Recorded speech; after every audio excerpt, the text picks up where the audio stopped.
Halo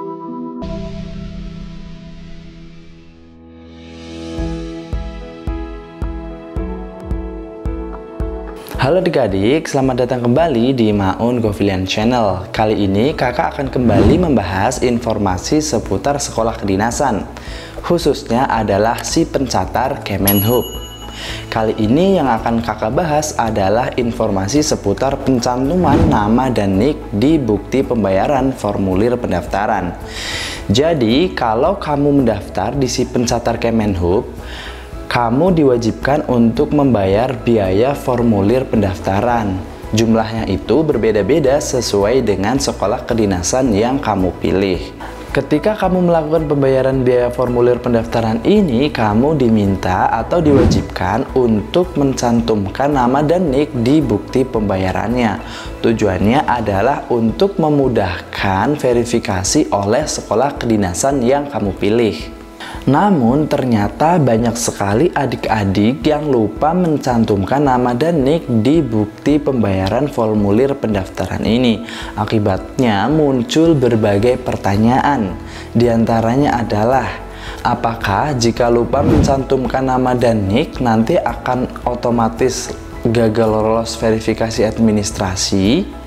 Yang kedua, apakah jika lupa mencantumkan nama dan nik bisa kita tulis manual di bukti pembayarannya? Dan yang ketiga, apakah kita boleh upload bukti pembayaran formulir pendaftaran ini tanpa mencantumkan nama dan nik? Oke adik-adik, di kesempatan kali ini kakak akan menjawab 3 pertanyaan yang sudah disebutkan tadi. Sebelumnya, untuk menjawab 3 pertanyaan tadi, kakak udah melakukan research kecil-kecilan ya. Kakak sudah melihat atau mencari jawaban di web si pencatar Kemenhub di bagian FAQ-nya atau Frequently Asked Question atau pertanyaan yang sering muncul. Namun di sana tidak ada jawaban. Kemudian kakak juga bertanya secara langsung melalui DM di Instagram, di akun officialnya Kemenhub dan akun official beberapa sekolah kedinasan yang berada di bawah Kemenhub. Dari research tadi, kakak temukan jawaban sebagai berikut. Untuk pertanyaan pertama, apakah jika lupa mencantumkan nama dan nik di bukti pembayaran formulir pendaftaran akan secara otomatis gagal di verifikasi administrasi? Jawabannya adalah enggak. Tujuan dari pencantuman nama dan nik di bukti pembayaran formulir pendaftaran itu adalah untuk mempermudah verifikasi pembayaran oleh sekolah kedinasan yang kamu pilih. Jadi, kalau kamu mencantumkan nama dan nik, maka sekolah kedinasan yang kamu pilih itu akan lebih cepat mengecek pembayaran yang telah kamu lakukan karena di situ sudah ada nama dan nik kamu. Bagaimana kalau kamu tidak mencantumkan nama dan nik kamu? Sekolah kedinasan yang kamu tuju itu sebenarnya masih bisa melakukan verifikasi pembayaran dengan cara lain. Karena ketika kamu melakukan pembayaran, nanti di daftar mutasi rekening sekolah kedinasan yang kamu tuju itu nanti akan ada datanya. Di antara data tersebut nanti akan ada tanggal transfernya, ada jam transfernya, ada nama dan nomor rekening yang kamu gunakan untuk melakukan transfer, ada juga jumlah atau nominal yang kamu transfer. Selain itu ada juga biasanya nomor referensi. Jadi kalau kamu misalnya tidak mencantumkan nama dan nik, maka sekolah kedinasan yang kamu pilih bisa melakukan verifikasi atas pembayaran yang kamu lakukan berdasarkan data-data yang sudah kakak sebutkan tadi. Pertanyaan kedua, apakah nama dan nik bisa kita tulis secara manual di bukti pembayaran? Pertanyaan ini sudah kakak tanyakan di Instagram resminya Kemenhub dan beberapa sekolah kedinasan terkait. Dan kakak mendapatkan jawaban dari Poltrada Bali.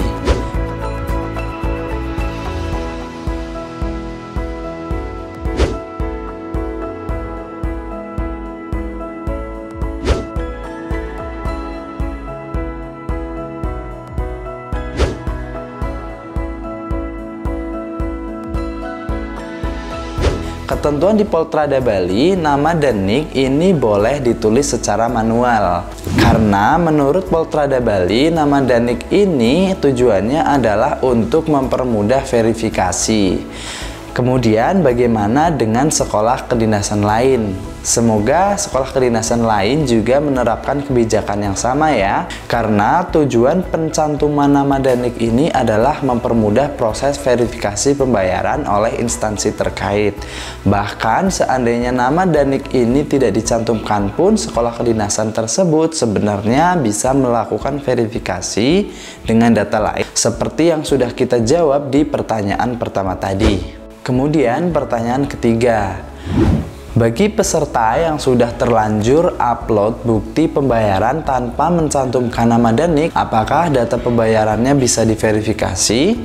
Untuk pertanyaan ini kakak juga mendapatkan jawaban dari Poltrada Bali, namun tidak dijawab secara langsung bisa diverifikasi atau enggak. Poltrada Bali menjawab semoga bisa, karena pencantuman nama dan nik ini tujuannya adalah untuk mempermudah verifikasi.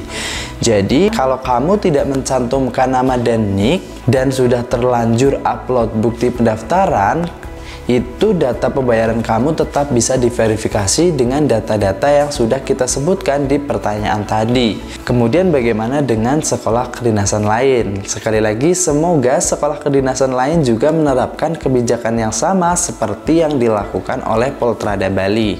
Jadi kesimpulan pembahasan kita di video kali ini adalah Kemenhub itu mewajibkan peserta si pencatat untuk mencantumkan nama dan nik di bukti pembayaran formulir pendaftaran. Namun pada kenyataannya masih banyak peserta yang lupa mencantumkan nama dan nik itu. Dan di video kali ini kita menjawab bahwa kalau adik-adik lupa mencantumkan nama dan nik itu bisa ditulis secara manual. Ini berdasarkan jawaban dari Poltrada Bali. Semoga sekolah kedinasan yang lain juga menerapkan kebijakan yang sama. Terus gimana kalau sudah terlanjur upload namun tanpa mencantumkan nama dan nik? Nah, untuk hal ini semoga juga bisa diverifikasi oleh sekolah kedinasan yang kamu pilih berdasarkan data-data lain seperti data tanggal transfer, jam transfer, nama dan nomor rekening yang digunakan untuk transfer, nominal transfer, dan nomor referensi. Demikian pembahasan kali ini. Jika kamu suka dengan video ini, jangan lupa di like, komen, dan share. Dan jika kamu suka dengan channel ini, jangan lupa di subscribe. Dan juga aktifkan loncengnya, supaya kalau kakak update video menarik lainnya, kamu bisa langsung nonton.